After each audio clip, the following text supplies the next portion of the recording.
As hundreds of thousands of women and children flee war-torn Ukraine, concerns are growing over how to protect refugees from becoming victims of human trafficking.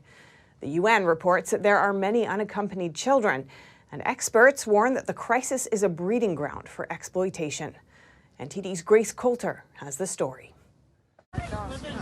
As of Monday, over 2.8 million people have fled Ukraine in the wake of Russia's invasion. That's according to the UN's migration agency. Almost all of those fleeing, women and children, as men have to stay behind to fight the war. The biggest issue that we're concerned about is what's going to happen to these vulnerable people once they cross over to the border. Austin Shanlin and Whitney Miller work for Lantern Rescue, a US-based nonprofit organization that fights human trafficking internationally. Their organization is one of many with growing concerns over how to protect refugees from becoming victims of sexual abuse or human trafficking. You know, we've got women and we've got children coming across the borders into Europe, an already well-known area for human trafficking, sex trafficking specifically. And so you're sending these women and children who are a very vulnerable group across the border with no husbands, no brothers, no men of age that are able to fight because they have to be, accessible in the Ukraine, but you've created this vulnerability for them to go over the border with no protection. Lantern Rescue has been on the ground in Ukraine for the last 2 weeks. They're helping to ensure refugees have safe passage and a safe place to stay once they resettle in Europe. Shanlin says while all the focus is on the war effort, bad actors will take advantage of the refugee crisis and lack of oversight.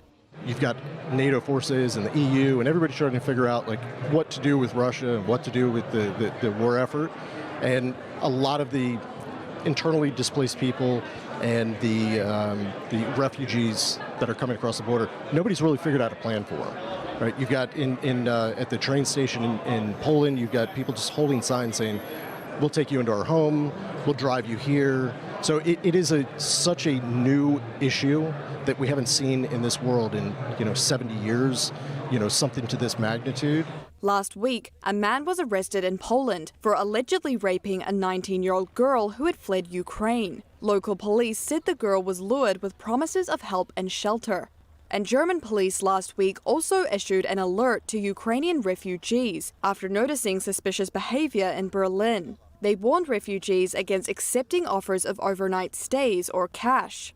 Shanlin says the best way for viewers to help Ukrainian refugees is to donate to organizations and charities assisting on the ground. But he advises thoroughly vetting organizations before donating, because he says not all do what they claim. Shanlin will soon be joining his team in the Ukraine. NTD will be following Lantern Rescue's humanitarian efforts as they work to protect vulnerable refugees. Grace Coulter, NTD News.